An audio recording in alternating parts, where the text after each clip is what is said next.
Professeur Mokhtar Hizbillaoui, bonjour. Bonjour. Alors, la santé, comment évaluez-vous aujourd'hui, en toute objectivité, la situation du secteur? Alors, c'est une bonne question, parce qu'au fait, je ne vais même pas répondre à cette question pour la simple raison que nous sommes en train de préparer un audit de tout le système de santé en Algérie. Nous avons donc mis en place un organisme principalement constitué de médecins inspecteurs au niveau des DSP, et nous allons faire une démarche pour pouvoir faire un audit du système de santé pour pouvoir l'évaluer. L'audit va concerner essentiellement l'état des lieux par rapport aux hôpitaux, tout le système de santé. Ah non, tout le système de santé.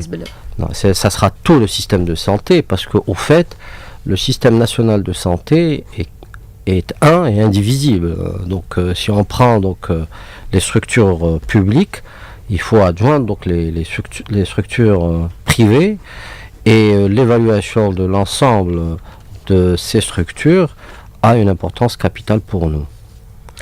Quand on parle par exemple d'évaluation par rapport à l'audit que vous avez engagé, faut-il dissocier santé et hôpitaux? Non, pas du tout. Alors l'évaluation, au fait, nous n'avons jamais évalué nos structures. Nous avons des chiffres qui nous parviennent des différentes services et des différentes structures, qu'elles soient privées d'ailleurs ou publiques. Mais au fait, l'évaluation de l'activité n'a jamais été réellement faite. Et c'est pour ça qu'il nous faut de nouveaux outils pour pouvoir justement non plus investir l'argent de l'État dans les structures, mais dans les activités. Et c'est ça qui est important. Et l'évaluation de l'activité est à nos yeux capitale. Alors, vous avez annoncé récemment qu'un projet pour la réorganisation des services de santé en Algérie sera bientôt soumis au Premier ministre. Qu'est-ce qu'il va englober, bien sûr, ce projet de réorganisation, puisque parallèlement, on parle de la loi sanitaire qui va être présentée prochainement en plénière au niveau de l'Assemblée populaire nationale? Écoutez, le système de soins en Algérie manque d'organisation. On ne va pas dire qu'il est... on manque d'organisation, et il nous faut donc identifier des réseaux de soins et un système dans lequel le malade va retrouver son parcours.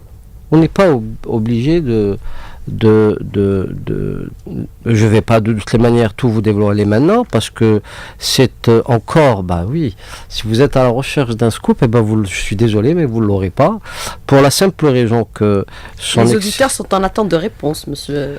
Je suis en train de répondre. Son Excellence, le Président de la République, monsieur Abdelaziz Bouteflika, m'a accordé sa confiance, non pas pour faire des scoops, mais pour travailler. Et c'est la seule chose que je sais faire réellement. Donc je suis désolé si je ne vous suis pas sur ce terrain. Au fait, quand je préparais le plan, quand tous tous les pions de l'échiquier seront mis en place, à ce moment-là, on en parlera. Mais pas avant. Donc je trouve que c'est un manque de respect à tous.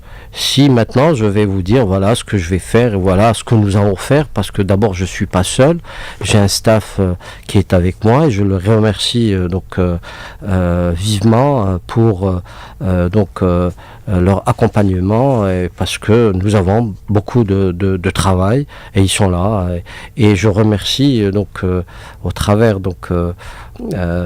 cette émission l'ensemble du personnel médical et paramédical qui sont sur le terrain et qui font des choses magnifiques, parce que chaque année il y a des millions d'Algériens qui sont soignés.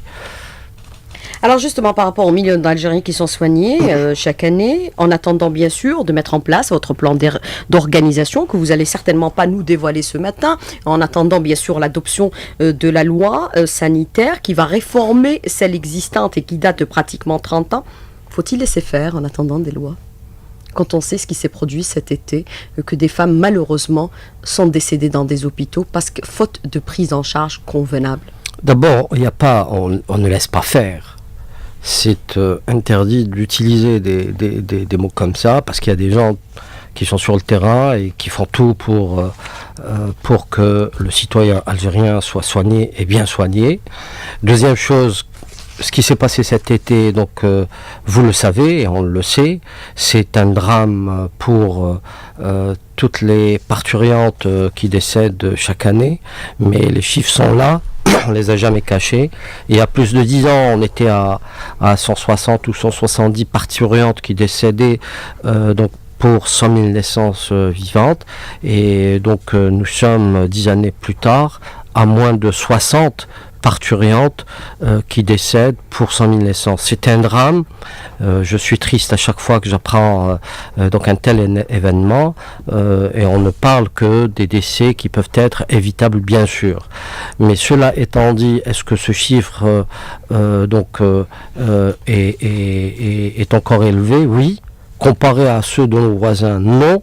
Mais comparé à ceux des pays entre guillemets développés, il est encore très élevé. Est-ce qu'on travaille dessus pour le baisser et j'espère que un jour l'Algérie connaîtra donc ce chiffre à la baisse où on ne parlera plus d'une parturiente dont le décès pouvait être évité et on travaille donc au fait ce n'est pas que le travail de la tutelle. Nous avons remis en place ce qu'on appelle les comités d'experts par spécialité et donc mes confrères sont en train de travailler, nous sommes en train de travailler tous ensemble parce que un ministre seul ne peut rien faire, un ministère seul ne peut rien faire et un médecin seul ne peut rien faire. Nous allons donc mettre l'énergie nécessaire pour pouvoir mettre en place un système justement d'organisation et de prise en charge de la parturiente algérienne pour que ce chiffre, j'espère qu'un jour, se rapprochera ou égalera le zéro. Alors justement, comment mettre en place une réorganisation convenable pour des soins de qualité pour les Algériens? Est-ce qu'on peut continuer à gérer les hôpitaux comme on le fait actuellement? Professeur Hasbellaoui. Écoutez, la gestion telle qu'elle est actuelle, d'abord n'est pas tout à fait il faut pas totalement la dénigrer. Donc c'est vrai qu'il y a des manques. Nous avons un problème sur la gestion de certaines structures, principalement, et je vais vous le dire, je travaille dans la transparence, principalement les structures hospitalo-universitaires. Les CHU sont donc les structures actuelles où il y a un gros problème de gestion. Maintenant, vous allez agir par rapport à ce problème? Nous sommes en train de travailler parce que quand vous me dites, est-ce que vous allez agir? Mais bien sûr, c'est pour ça que je suis là. Et est-ce que nous allons donc pouvoir régler les choses en 24 heures? Hélas, non. Mais est-ce que nous sommes en train de faire évoluer les choses? Oui. Nous travaillons donc dans le cadre d'une coopération entre les différents secteurs parce que je fais partie d'un gouvernement. Nous sommes en train de mettre des dispositifs en place pour pouvoir améliorer justement la gestion, en tout cas des structures les plus importantes. Maintenant, nous sommes en train de parler, de dénigrer la gestion des structures. Moi, je vous dis, nous avons des gestionnaires qui sont formidables et qui sont passés par des étapes qui sont très dures, mais avec cela ils ont tenu bon et donc nous avons des structures qui font des choses magnifiques. Et puis est-ce que nous allons changer les choses? Bah oui, mais on le fera mais en concertation, mais il faut un peu de temps et beaucoup de sérénité et beaucoup de travail bien sûr. Et vous savez que nous avons actuellement donc plus de 80 structures nouvelles qui vont être réceptionnées dans très peu de temps. Parmi elles, des centres anti-cancer qui vont bientôt être fonctionnels de toutes les manières pour l'année 2018. Mais comment améliorer aujourd'hui cette gestion, puisque vous dites que nous avons un grand problème à ce niveau-là et on est en train de travailler à ce niveau, puisque si on relève par exemple en chiffres, on parle souvent de manque de moyens, mais si on se réfère aux chiffres alloués au secteur, vous êtes quand même dans des situations relativement confortables, puisqu'on a considéré que c'était un secteur aussi prioritaire, il ne connaîtra pas d'austérité. Le budget annuel est équivalent à 400 milliards de dinars qui est alloué à votre secteur annuellement. Est-ce qu'on peut parler de faute de moyens? Bien sûr, on va un peu essayer de décortiquer ce montant en 75% de salaire, prime et indemnité, 18% c'est versé aux médicaments, le restant c'est un peu dérisoire, c'est pour l'entretien et la gestion des hôpitaux. Est-ce que c'est faute de moyens? Les moyens existent. Écoutez, on ne peut pas parler de faute de moyens, mais par contre, quand vous me dites que le titre 1, c'est-à-dire relatif au paye, et c'est à peu près 70% du budget donc alloué à la santé, c'est dire donc le nombre important de la ressource humaine qui existe sur le terrain. Et c'est pour ça qu'on a dit il faut réorganiser et surtout il faut rationaliser maintenant. La rationalisation donc... Est-ce qu'elle doit se faire au détriment de la santé? Jamais, jamais. Rationaliser ne veut pas dire limiter, ne veut pas dire austérité. Rationaliser, ça veut dire avoir derrière l'idée que les moyens de l'État doivent être utilisés et bien utilisés. Et je vais vous dire quelque chose. Il y a, donc par exemple sur le médicament, nous connaissons donc nous n'avons pas de traçabilité. C'est pour ça que l'informatisation du secteur est une des priorités actuelles. Nous n'avons pas la traçabilité, mais nous savons qu'en médicaments, nous avons de gros gaspillages, que ce soit dans les structures publiques ou en officine. Gaspillage ou détournement de médicaments? Non, professeur je parle de gaspillage. Le détournement est punissable par la loi et nous sommes, et j'ai donc mon inspecteur général, nous sommes à l'affût de ces choses-là. Dès qu'il y a un détournement, il y a un dépôt de plainte. Nous ne sommes pas là pour protéger des délinquants. Je parle de gaspillage. Le gaspillage est dû à une mauvaise utilisation. Ce n'est pas un gaspillage qui est voulu. Mais c'est un gaspillage qui est inconscient. C'est-à-dire que le patient achète une boîte de médicaments où il y a 30 comprimés, donc il en utilise 15 ou 20, mais le reste, bien sûr, ça va à la poubelle. Donc c'est à nous de mettre un système pour rationaliser donc, la dépense et pour bien utiliser les ressources qui sont mises à notre disposition. La dépense du médicament, puisqu'on parlait de gaspillage, on peut la voir? Écoutez, la dépense, elle est conséquente. Nous avons donc un chiffre. Je vais juste vous dire que les besoins en médicaments en Algérie, donc comme d'ailleurs dans tous les pays du monde, sont en nette croissance. Et donner des chiffres ne veulent absolument rien dire. Je peux vous dire c'est 30 milliards de dollars et vous allez me dire mais c'est insuffisant. Je peux vous dire c'est 180 milliards, vous allez me dire c'est insuffisant. Par contre, tout ce qu'on sait, c'est que nous n'avons pas on ne dit pas ce malade aura son médicament et ce malade n'aura pas. Tout le monde a accès aux soins. Est-ce que nous avons des médicaments qui sont de dernière génération et qui sont sur le marché? Oui. Est-ce qu'on a besoin encore d'enregistrer des médicaments innovants?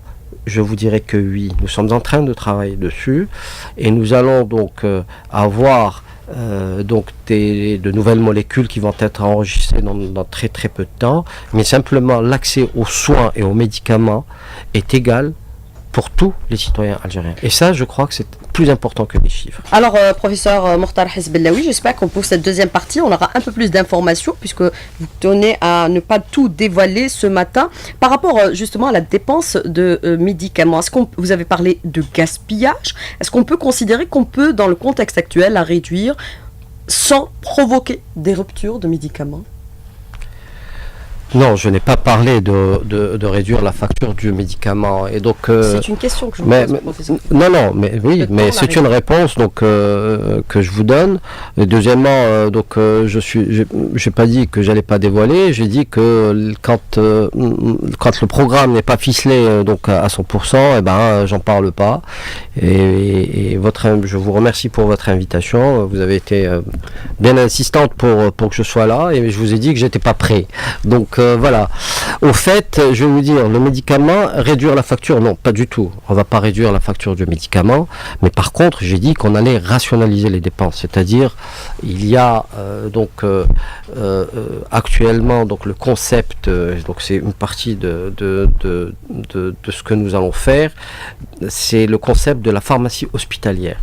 Il n'est plus admis actuellement d'avoir des pharmacies dans les services. C'est le pharmacien hospitalier qui doit gérer le médicament de l'ensemble de la structure, qu'elle soit publique ou privée, parce que ce que vous avez remarqué, que je ne parle plus de structure publique et privée. Ça doit se faire de la même manière dans les deux, on va dire, dans les deux secteurs. La pharmacie hospitalière doit être forte, parce que c'est d'elle que vont dépendre donc la gestion du médicament depuis donc si on parle de la pharmacie centrale des hôpitaux, depuis la pharmacie centrale des hôpitaux jusqu'au lit du malade.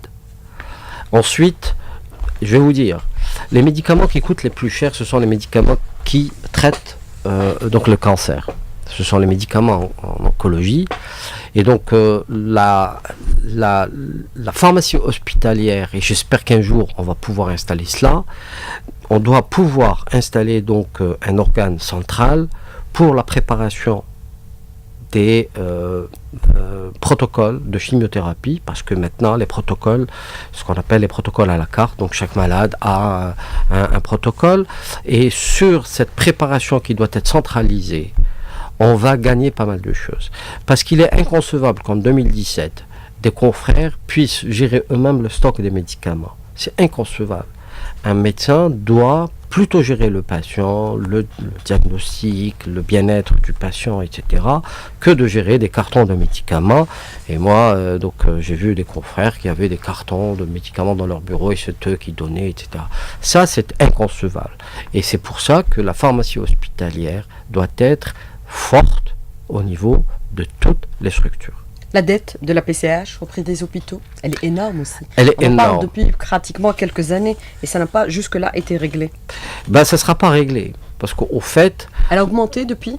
Elle a augmenté, bien sûr, parce que les besoins... je vais vous dire, au fait, nous avons fait une transition épidémiologique. Vous voyez, il y a quelques années, ça va me permettre de placer un certain nombre de messages. On était sur une période où c'était les maladies transmissibles qui prédominaient, et donc grâce à la vaccination, on a pu vaincre un certain nombre d'entre elles, puisque nous avons éradiqué, donc par exemple, la poliomyélite, etc. Mais ça ne veut pas dire qu'il faut qu'on s'arrête de vacciner. La vaccination a une importance capitale pour qu'on puisse protéger l'enfant algérien qui sera l'homme de demain. Vous reprenez la vaccination contre la rougeole ? On reprend la vaccination contre la rougeole et la rubéole, qui est très très importante parce que une atteinte rougeoleuse chez un adulte peut être mortelle et la rubéole chez la femme peut entraîner des malformations, ce qu'on appelle des photopathies, donc chez les nouveau-nés. Donc ça c'est important de pouvoir donc garder un programme de vaccination qui est solide pour protéger donc l'ensemble de nos enfants. Maintenant, ça c'est une question donc prévention. On a fait une transition épidémiologique où maintenant donc nous sommes sur les maladies non transmissibles qui prédominent. Et je vais vous dire quelque chose. Plusieurs cancers maintenant sont devenus des maladies chroniques, puisqu'on arrive à traiter le cancer.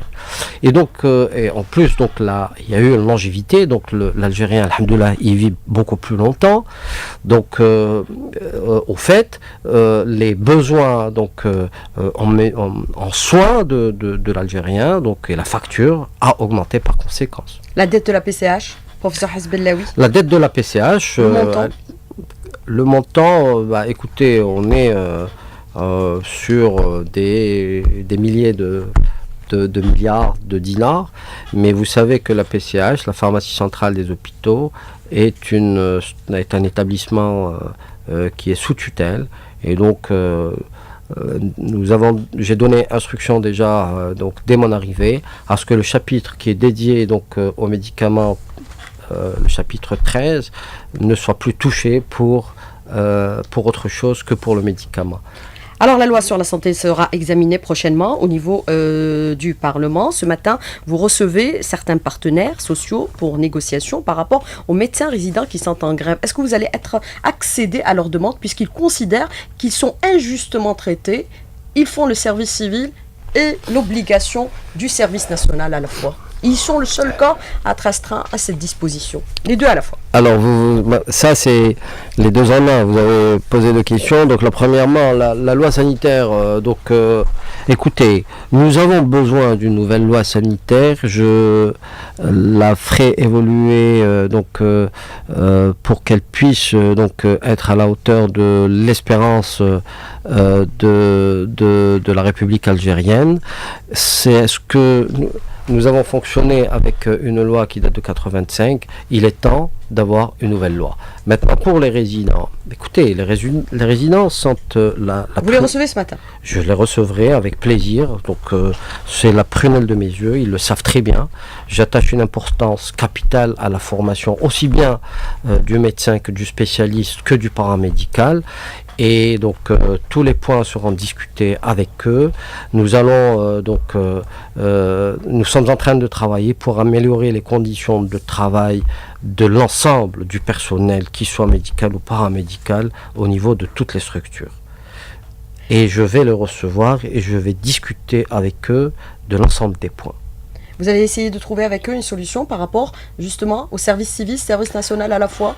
Écoutez, oui, bien sûr, nous allons trouver. Au fait, il n'y a pas de problème, il n'y a que des solutions. Et je vais discuter avec Monsieur le Premier ministre. Nous allons leur faire je vais donc leur dire comment est-ce que je vois les choses et comment on voit le futur de ce service civil. Et nous allons discuter ensemble tout à l'heure. Voilà. Alors aujourd'hui, par rapport à cette loi, la question de la gratuité des soins, c'est irréversible. On ne revient pas dessus. On ne revient pas dessus. C'est d'abord, son Excellence le Président de la République, M. Abdelaziz Bouteflika, attache une importance capitale à la gratuité, à l'accès aux soins de l'ensemble des citoyens algériens. Le temps complémentaire, fini?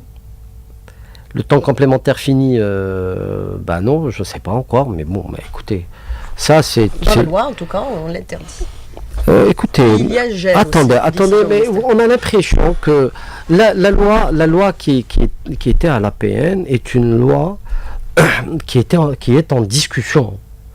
Et donc, aucun article ne sera pas discuté. Donc on va tout discuter. Moi j'ai des convictions, donc je les exposerai et c'est ce que j'ai dit. Donc ils ont commencé, je crois qu'ils ont reçu hier des syndicats et ils vont travailler pendant quelques jours avant qu'ils reprennent le travail avec moi-même.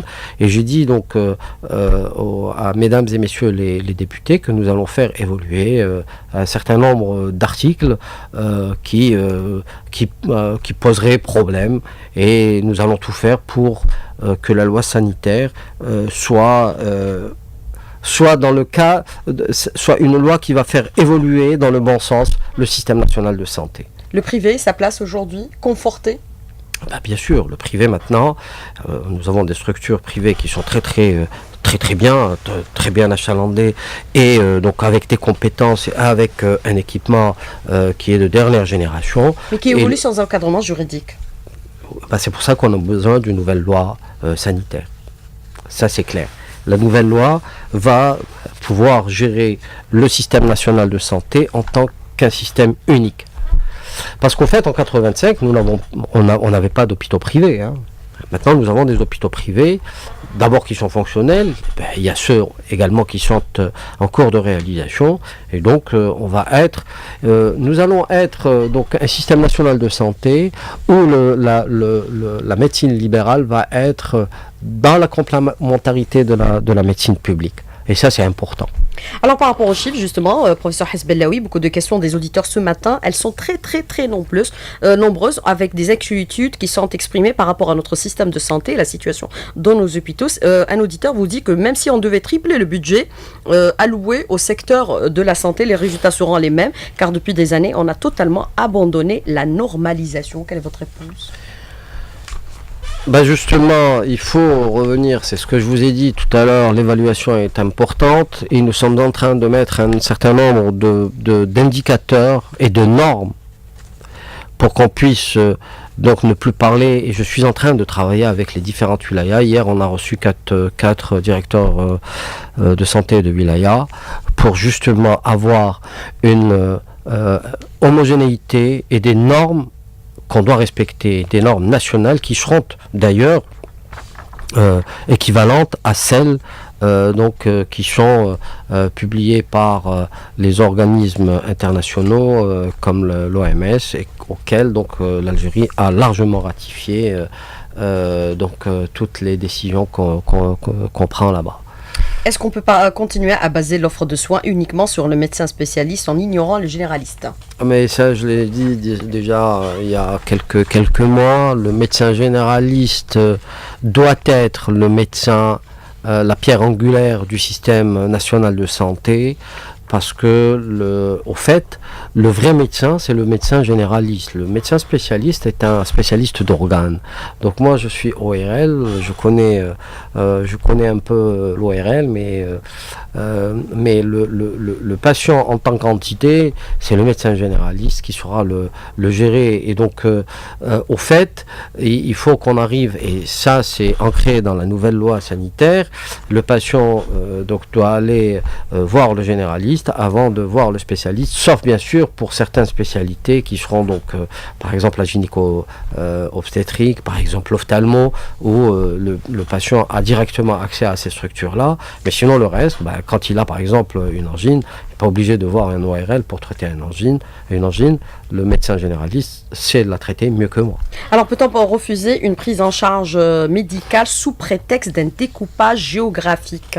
Professeur Hasbellaoui. Non. C'est assimilé à non-assistance à personne en absolument, danger, vous dites, auditeurs aujourd'hui. Oui, bien sûr. Mais au fait, écoutez, nous allons nous proposer, dans le cadre de la circonscription sanitaire, un certain nombre de choses pour faciliter plutôt l'accès aux soins aux citoyens algériens.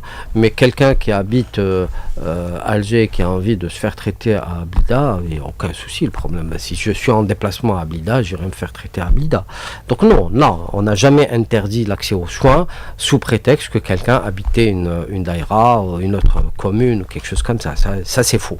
Alors, un autre auditeur qui vous dit, professeur Hasbellaoui, nos hôpitaux, hélas, sont devenus des mouroirs. Quel est votre commentaire par rapport à ce constat? No comment, parce que c'est faux, c'est archi faux.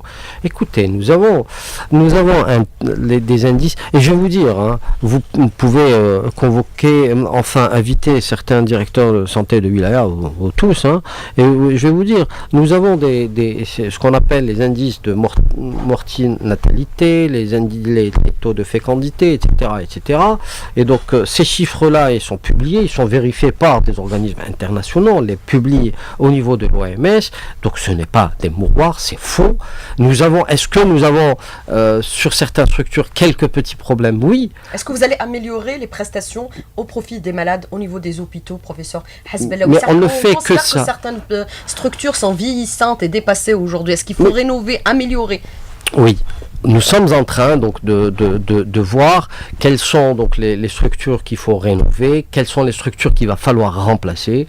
Et là, je l'annonce, nous allons avoir un centre anti-cancer à l'Oued qui va ouvrir, à Béchar, à Adrar, à Tizi Ouzou, à Sidi Bel Abbas et à Tlemcen, 6 pour l'année 2018. C'est énorme. C'est de très très gros centres avec 3 accélérateurs chacun. Est-ce que et là, Monsieur le Premier ministre m'a fait suivre une directive comme quoi on levait le gel sur encore 3 nouveaux centres anti-cancer. Et donc lesquels? Et ça, nous sommes en discussion parce qu'au fait nous avons fait les cartes sanitaires par wilaya et nous allons avoir une carte sanitaire de l'ensemble de l'Algérie. Réactualisé totalement? Réactualisé, nous avons fait réactualiser les monographies de toutes les wilayas. Nous allons les publier dans très très peu de temps. Nous sommes en train de les traiter avec les directeurs des santé de wilaya respectives, et nous allons mettre de l'ordre dans tout cela. Maintenant, est-ce qu'il y a de très vieilles structures? Oui. Est-ce qu'on doit les réhabiliter? Oui. Est-ce qu'il nous faudra de nouvelles structures? Ça sera en fonction justement des besoins de bassins de population. Alors, autre question d'un auditeur qui vous dit, Monsieur le ministre, on attendait plus de réponses de votre part. Il y a aujourd'hui une sorte d'inégalité à l'accès des soins à travers tout le territoire national. Certaines localités sont pourvues de toutes les structures et d'autres pas du tout, notamment au niveau des hauts plateaux, certaines régions enclavées et le sud du pays.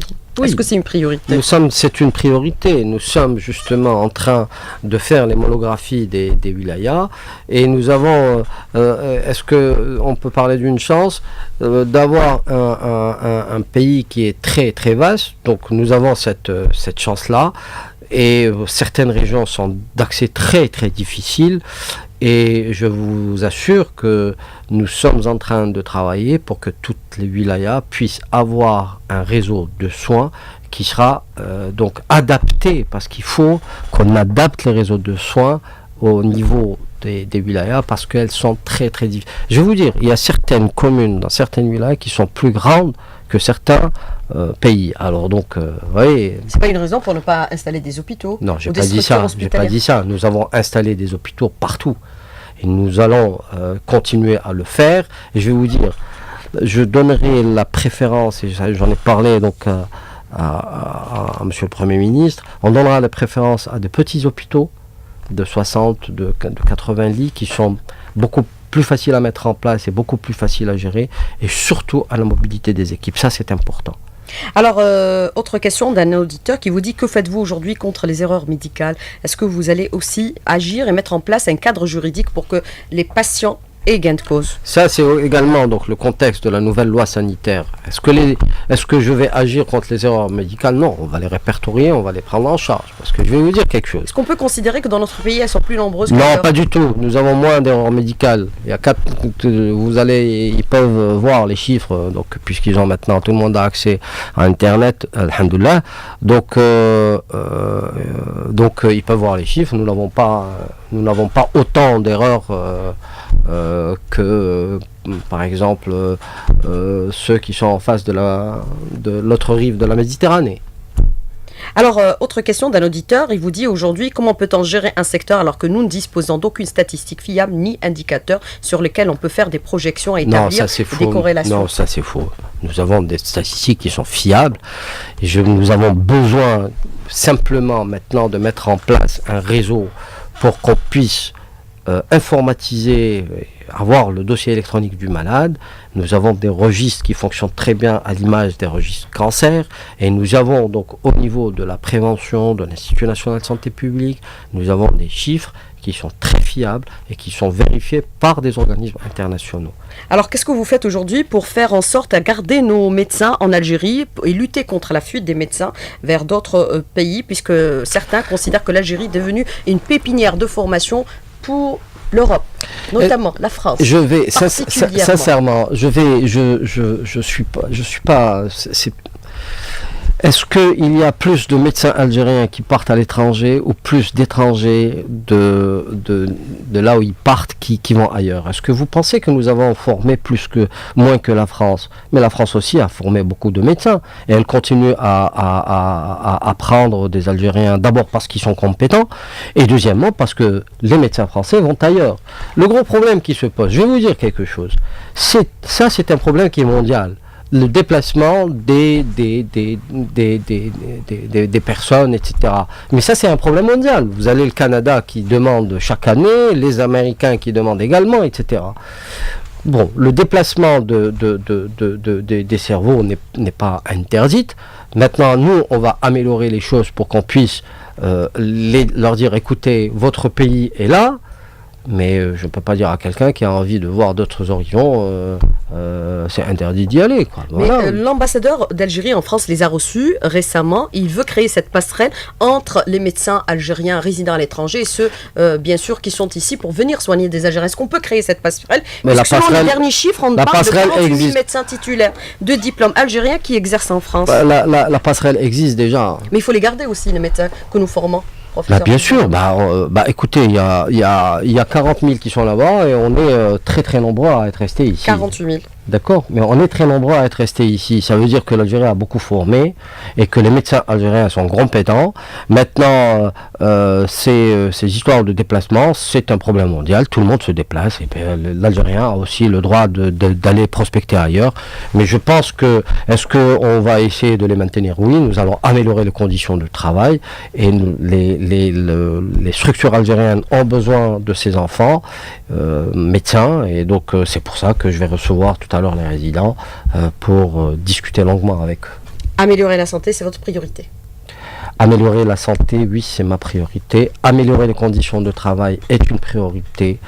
Et avoir un système national de santé digne de la République algérienne démocratique et populaire, c'est une de mes priorités. Professeur Mokhtar Hezbellaoui, merci d'avoir répondu à nos questions et d'avoir été en direct avec nous ce matin dans le studio. Merci beaucoup. Merci.